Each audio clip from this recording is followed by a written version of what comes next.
Hey guys, welcome back. I'm Bill. This is Trying to Stand, where I try new things in pop culture because I've been living under a rock. Or kind of like trying to stand, I don't know. I did a little while ago a video just kind of breaking down and giving my thoughts on Encanto. People really seem to enjoy that. And I wanted to do more of those kind of videos, and I kind of had the same experience watching Luca, so I wanted to do the video kind of like that. So I watched Luca for the first time, took some notes, and I'm just here to break down thoughts, theories, review it, analyze it, all that good stuff, and I hope you enjoy. Don't forget to like the video, subscribe if you haven't, ring the bell, check the settings, set them to all, blah, blah, blah, YouTube words. I have a gaming channel linked in the description, Bill Chill Gaming. I stream there twice a week. Speaking of the description, there is also a link there to a card that will send you to resources for social awareness and education, mental health, crisis lines, Trevor Project resources, things like that, should you or someone you know need them, because ooh boy. I also thought about doing a video kind of like this for the upcoming Pixar movie Turning Red. Liking, sharing, views, comments, all that good stuff will encourage that. I don't know, it looks interesting, I want to check it out. But yeah, this is Pixar's 2021 entry. I know this is a very timely, trendy, to sum it up as briefly as I can, because for some reason I want to avoid spoilers at the beginning of videos, just in case. There will be spoilers in this. Luca, to sum it up, is a coming-of-age story between two sea monster boys, early teens? I don't know. I try to go with vague terms, and then people get mad at me for using vague terms. I don't know. They're kids. They're young kids, preteens. That was kind of the range I kind of got. Luca has controlling parents who are insisting that he stay away from the land, from people. It's dangerous. Meanwhile, Alberto, the other boy, he lives comfortably on the beach where they walk, where they run. It's a coming-of-age story of them trying to find a way to claim their freedom together as well as build their friendship. I guess that's an appropriate time to bring up my first note.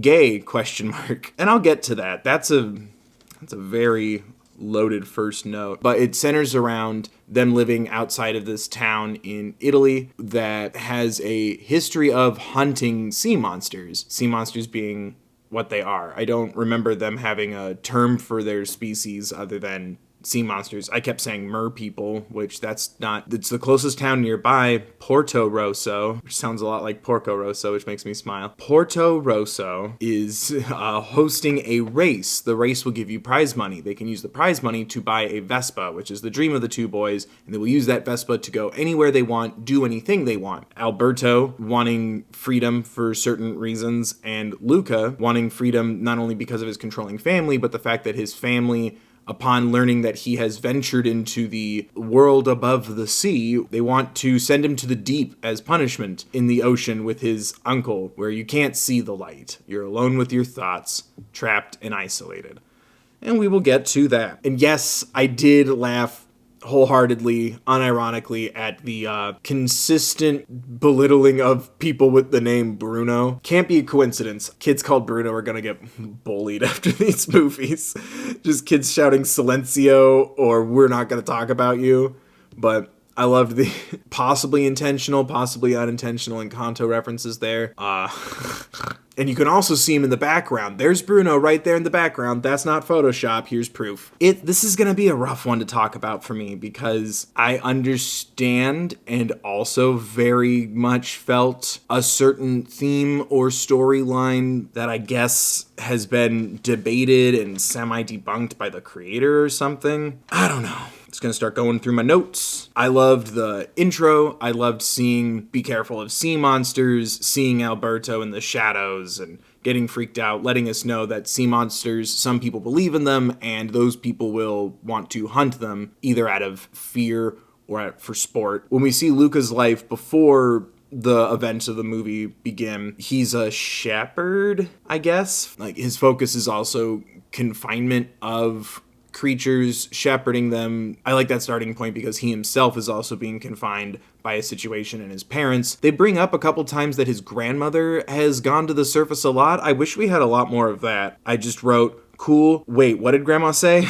I wish we had talked to grandma a little more about her experiences or saw that come back in a way. I loved also feeling, it's like this offhanded, ignorant comment that Luca's dad makes. Why do dolphins even sound like that? Why don't dolphins just talk? Like, it was kind of an interesting little nugget to kind of set us up for this theme of not only coming of age, but of hate and othering. I feel like the parents are probably the least memorable and least effective part of the movie for me. I was just really hoping that, like, the parents were going to be more of an antagonist before their revelation, because it's a Pixar Disney movie. But we see Alberto run into Luca for the first time and casually, mistakenly takes his shepherding stick with him to the surface. Luca chases after him, and that's when we see Luca's first time breaking through that barrier between under the ocean and above, and seeing that a sea monster, when they cross this threshold and dry off, they look human. This was the first time this other theme kind of popped into my mind, was Alberto having more experience living above the water on his own. He kind of becomes an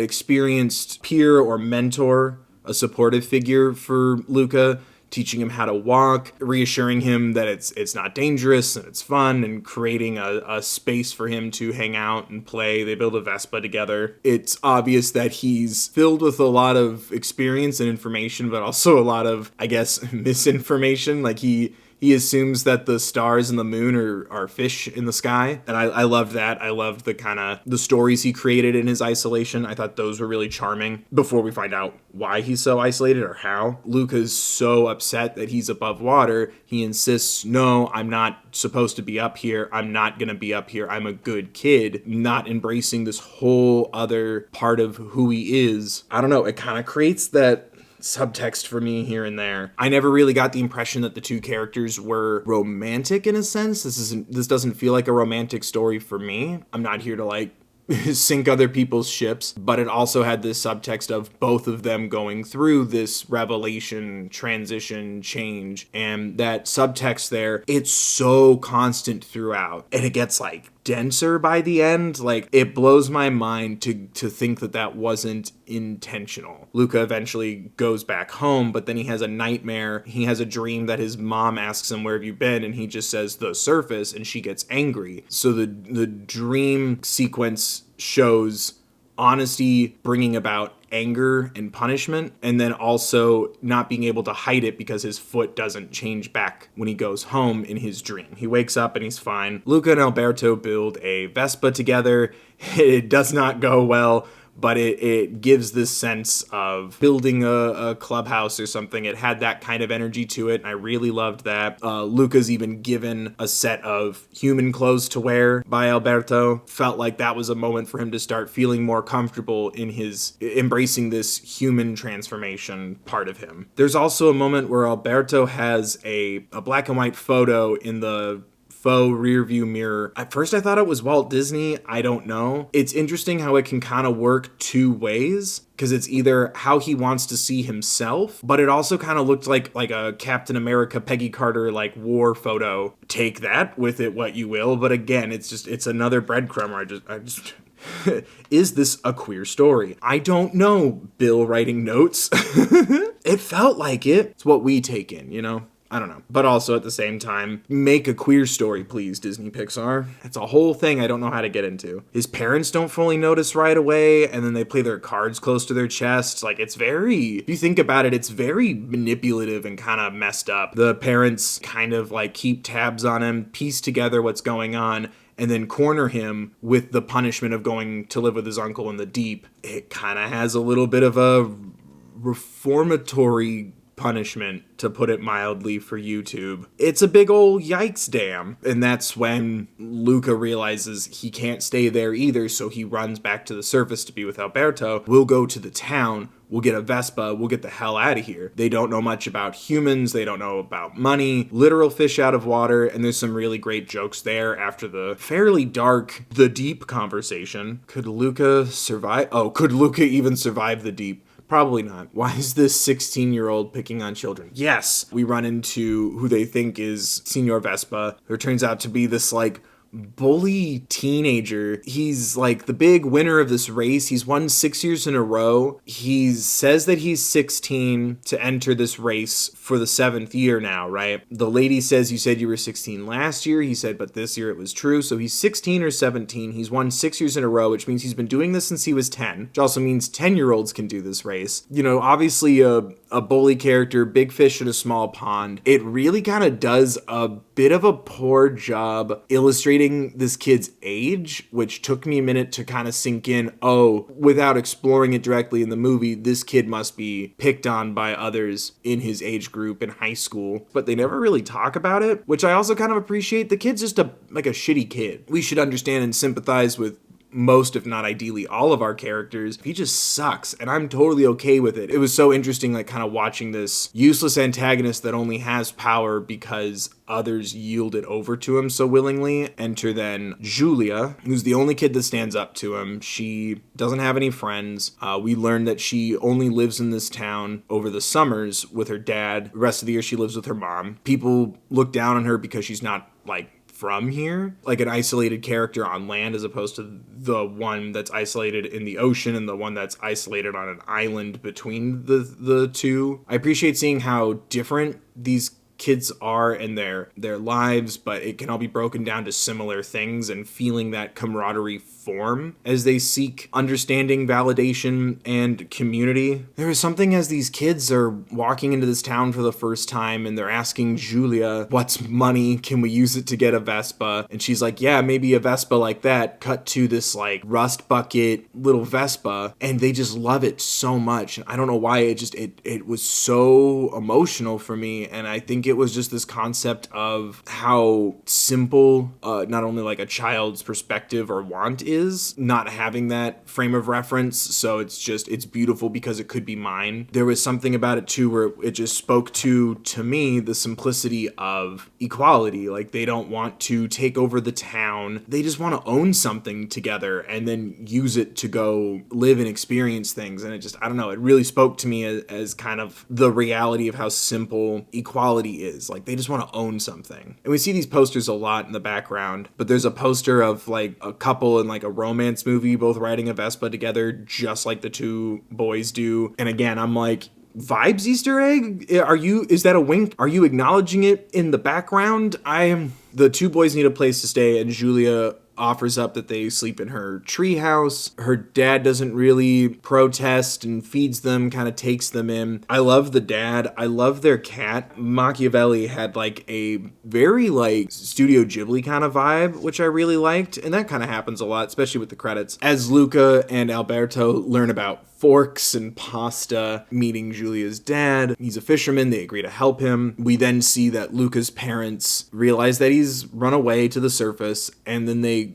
go on to land in search of him. They go into town and just kind of get the idea to start, in a cartoonish, family-friendly way, attack the children of the town by like knocking them into the fountain, pushing them into the water. It feels weird. It just wasn't fun to watch this like weird, aggressively physical hurt child montage, and it feels vibrant and cartoonish, right? And it's not to be taken that seriously. It just felt weird. I'm like, somebody like stop them, please. These are adults throwing things at children. There was actually a lot of tropey Disney things getting set up that then didn't happen, and I'm really appreciative of it. No dead parents. We don't know much about Alberto's parents, but his dad left him to fend for himself. Giulia's parents are divorced, but we see in the credits that they are both alive and well. So we didn't have some sort of Finding Nemo-y, Luca's late mom died at the hands of humans because she used to love going to the sea, and then dad got angry and scared and forbade Luca from going, but he goes anyway. And Giulia wants to win this race because her mom is secretly the owner of the pasta company that sponsors the race. And Giulia's dad's missing an arm, and I was like, great, a sea monster took it, and it was a misunderstanding. No, he was born that way. Baby, he was born that way. Also that Giulia's father, his objections to her racing initially weren't, I don't think you can do it, or you're not old enough or strong enough. She's been ridiculed in the past, furthering her being an outsider in this town. We even see adults make fun of her or make light or references to it in a negative fashion, because when she tried to do this pseudo triathlon on her own, swim, eat, ride a bike up and downhill, she got sick trying to do it herself from eating pasta and then jumping on a bike. And he didn't want her to be hurt like that again, and he couldn't really afford it because it's been hard to fish lately. Enter Luca and Alberto, knowing where the fish hang out and helping him, increasing his catch. Even down to something as simple as the pasta dish that introduces them to human food just wasn't spaghetti. Like, I don't know, there was something about it where, like, I was ready for, wow, what's this spaghetti with meatballs, what? But it was a pesto pasta dish. It felt authentic.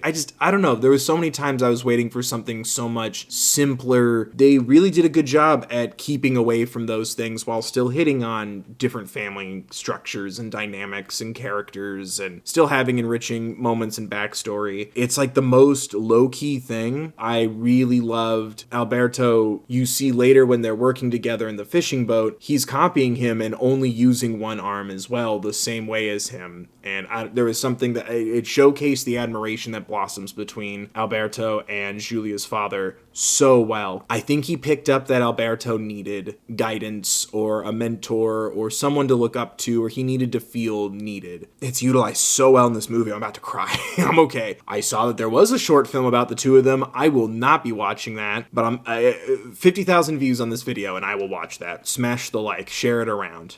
I'll film myself and everything and break down that short. I'm not watching that of my own volition. Oh, I kept writing Portorosso. I thought the town was called Portorosso, but it's probably just because I love that movie. Check out my video from a long time ago ranking all the Studio Ghibli movies so far. Again, playing to this subtext that apparently wasn't intentional, Giulia also to me represents allyship in a sense. She's the first human to reach out in a positive way to help them not only answer their questions, even though they're silly and strange, but give them a place to stay, agree to do the race with them, agree to train them. She just thinks that they're just two random kids in town for this children's triathlon. That unknowing support from just being a good person. It turns out Luca, he wants to seek knowledge and education. He wants to go to school. Alberto does not. Alberto also knows that if any of the humans find out what he is or who he is, like, they're not going to let him go to school. They're going to attack him. They're going to hurt him. They're going to do something to him. Again, furthering this subtext of othering, and it goes a little further than being a nerd. Again, that subtext,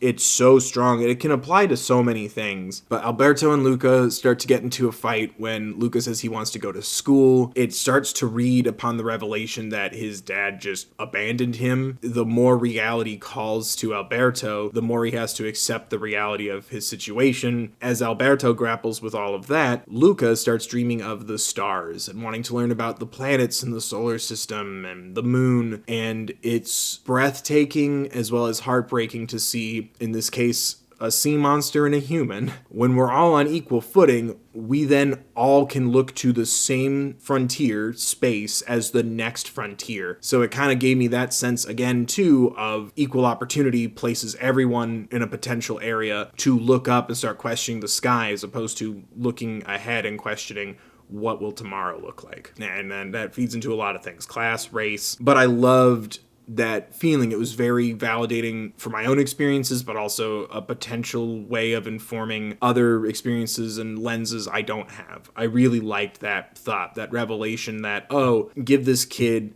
a world, a life on the land, and he'll start looking up at the stars, and space becomes the next frontier and not this little town they viewed initially as the world. And then seeing also Alberto succeed at helping Giulia's father, being taken under his wing in a way, it really shows how by taking these steps on land together, they've both, Luca and Alberto, laid a foundation together to pursue different things. And I really love this whole third act. We first see tensions rise with the teenager bully kid. Luca's holding a harpoon at these humans, and it's this really dark and intense, this crossroads moment of let's fight and see what happens to us then, or we gotta go. We're already on borrowed time or a fragile system as it is. We don't want to be discovered, found out, have something taken away from us in a sense. And we see a poster of like a creature from the Black Lagoon kind of thing, and it's a negative representation of a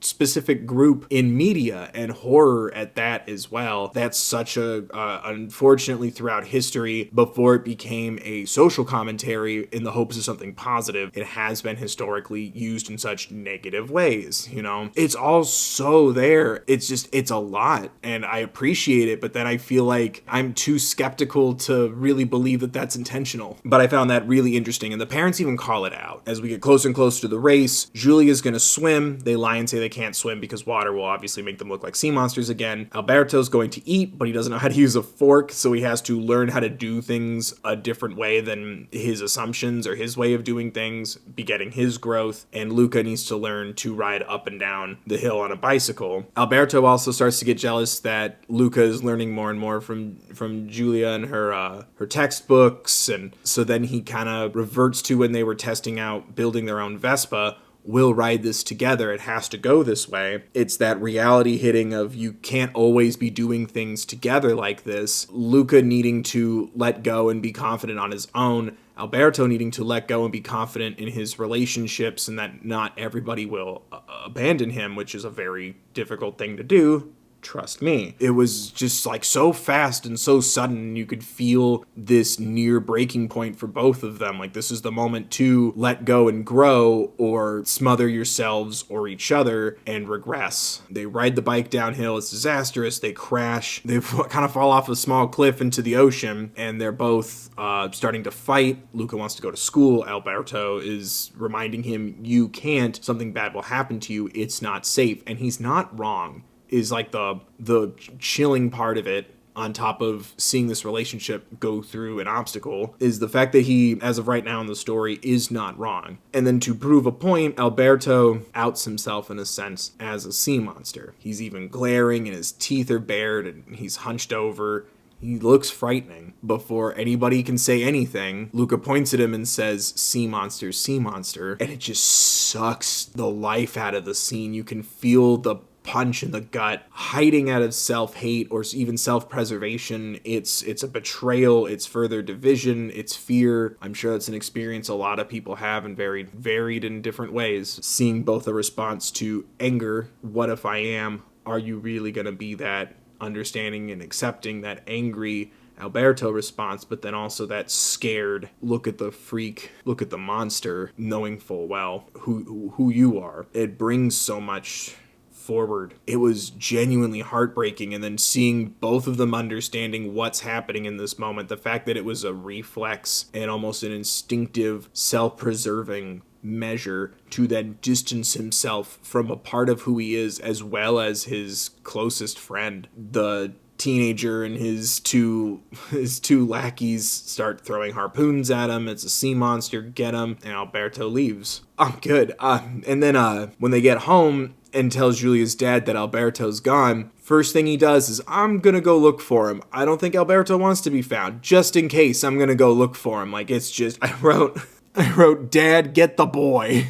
I was so upset. I'm still upset. I feel like her dad knew. Not the sea monster thing, but just, this boy needs guidance. Luca trying to apologize. Alberto continuing to distance himself. It's best that I'm alone. We never should have been friends. Luca trying to explain to him, like, I never would have done this. I would have been stuck on the fish farm at home. Alberto refusing to accept or hear any of this. We learned that his dad just dropped him off, go figure out your life, and he stayed on that island hoping that his dad would come back. Like, he counted the days and he lost count. Luca, wanting to fix things, will now enter the race by himself to get a Vespa and forget school. His solution to this, when he has to swim in this triathlon race thing, he wears a diving suit. I just found interesting, it covers more of his body and his face. It feels like he's hiding even more than he already was. Giulia also learns that Luca is a sea monster as well. She she wants to help him, but she realizes sea monsters get attacked here. He's gonna be attacked. He can't do the race. He can't go in the water. He shouldn't be swimming. Why Luca didn't just eat pasta and Giulia swim and ride her bike, I don't know,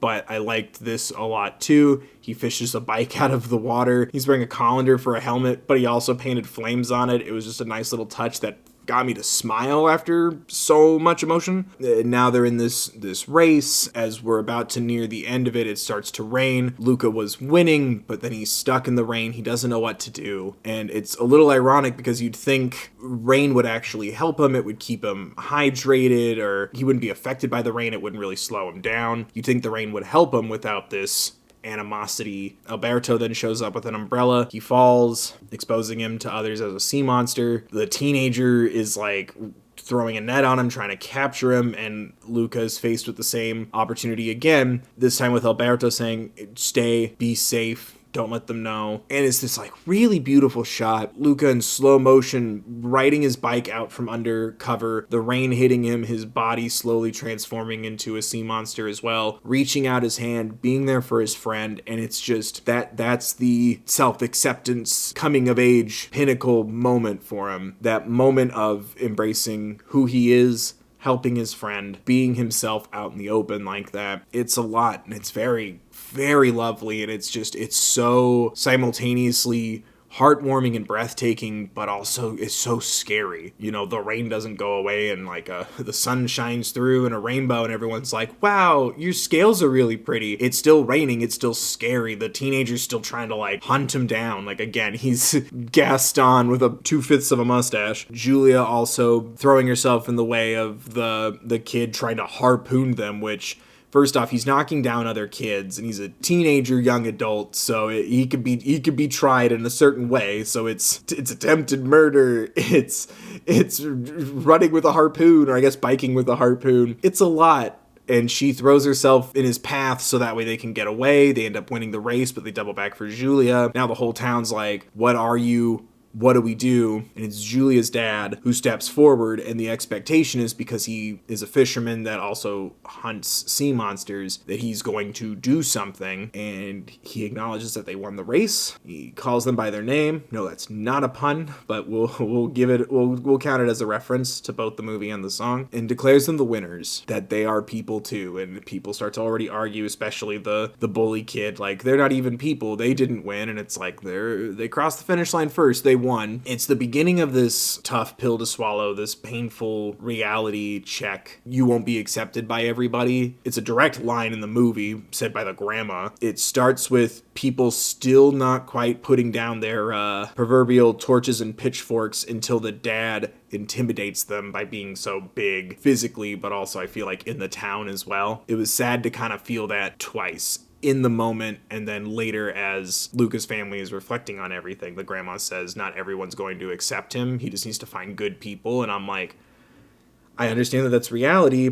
I don't like the feeling of concluding that way. We should all be accepting each other. I hate that has to be filed away in my brain next to the part where I'm like, what's money? Why don't we just get paid in candy and everybody gets a house and food? Like, I hate how naive that feels. Yeah, some will never accept him as a tough pill to swallow. I agree, Bill. I love most of this movie. Again, the parents feel a little off for me. Maybe it's just like supposed to be comic relief, lighten the mood a little bit, because the third act is just constant emotion. Because you go straight from, ew, gross, sea monster, get away from me, Luca betrayal moment. You go straight from that to Giulia's dad being like, I'm gonna go look for that kid. We, the audience, seeing that there is an adult that cares about him as he's about to reveal how alone he's been and how alone Alberto still feels and sees himself. It's a lot of stuff, so maybe we needed a little levity here and there. It's a near perfect ending for me for this kind of story. You see that they have the Vespa that they bought with the prize money because they won the race, but then as they see Giulia off as she's getting on the train to go back home to her mom's to go to school, Alberto reveals that he sold the Vespa for another train ticket so Luca can go to school, and it's time to grow up one more time in the story for these two characters. They'll write to each other, they'll see each other again. Life is taking them in two different directions, but that doesn't weaken their relationship. It's okay to let go, both with Luca being scared but excited to do something moving forward, going to school, also Alberto letting go. Those abandonment issues and feeling like that step forward for him internally as well. Not only the acceptance of not having to hide being a sea monster or living alone, but also understanding that Luca will still be Luca in his life. Whatever that relationship is, it won't be jeopardized by distance. And I love that. And it's capped off so perfectly for me. It's like seeing him off at the train station and he jumps up and waves his hat goodbye, but he jumps out into the rain. As it starts to rain, he turns into a sea monster because he's wet, and it's this feeling of he can still express himself. He didn't have to hesitate about jumping forward to say goodbye. He didn't have to hold back his feelings. He could express himself fully, and then simultaneously Luca is leaning out of the train, rain getting on him, crying and saying goodbye, also turning into a sea monster because of the rain, which there's like this sick part of me. I wanted them to start to cry and then the scales show up on their faces from their tears. For some reason they didn't do it. Like it almost would look like running makeup.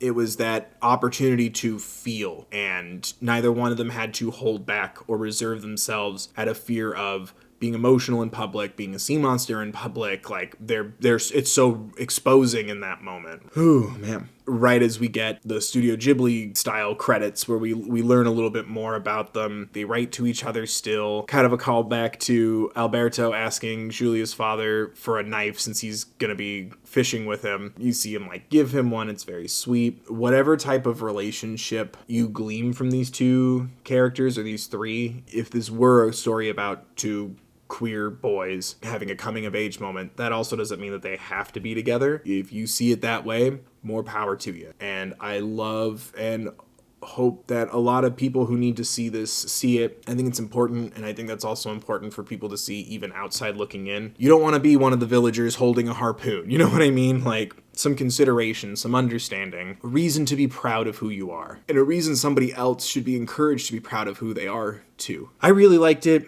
Like I said, not every character worked for me, but I feel like the overall story did. I loved even down to capturing at the very beginning, Luca imagining what it's like to go to the surface world and there's like a jelly barrier, and it just reminded me of like wearing goggles in a swimming pool, plugging your nose, looking up and seeing what the water looks like from underwater, which I did a lot as a kid. The town looked real. Like it was really trippy how real the stonework and a lot of the plant life and greenery looked. Like we've come a long way since A Bug's Life. I'd love to know other people's thoughts on it too. Like I know I'm not the only one who saw it or felt it, and I am a firm believer in both direct, appropriate, accurate representation, but also feel what you're feeling and see what you see. If you see yourself in this, that's awesome. End of the day, if it's resonating in a positive way, in a constructive way with people, that's a good thing. I feel like it did a really good job, like I said, of not feeling stereotypically Disney. We could have gone a more cliche route. The metaphor, like I said, extends in so many ways too, that if one had sold me on it's intentionally ambiguous in the hopes of facilitating a lot of people's experiences, I would also accept that because of how much I felt that, if that makes any sense. I hope that makes sense. I loved it. I'd love to know other people's thoughts, both on the movie itself, as well as the format for this kind of video. Do you want more videos where I talk about stuff and put up clips and images? So I do enjoy taking the time to talk about this stuff more directly and break it down more. Like I said, if this video goes well and people want me to, I will do that freaking short with Alberto. I'm too scared. That relationship is like just as strong to me as the one between Alberto and Luca. But yeah, there you guys go. Those are my thoughts on Disney and Pixar's Luca. I hope what I said made sense. Again, leave a like, subscribe, ring the bell, blah, blah, blah, YouTube words, comment, fun and cool things. If you want more from the channel, as well as more animation content or more review, theory, discussion, breakdown videos like this, I need encouragement. But I hope you guys enjoyed. Thank you so much for watching, guys. Linked in the description is my gaming channel if you want to hang out while I stream. I stream there twice a week. Bill Chill Gaming. Speaking of the description, as always, there is a link there to a card that will send you to resources for social awareness and education, mental health crisis lines, Trevor Project resources, things like that, should you or someone you know need them. Hope everyone's staying safe. Wear a mask if you choose to go out. Be mindful of others. And remember to take care of yourselves, please.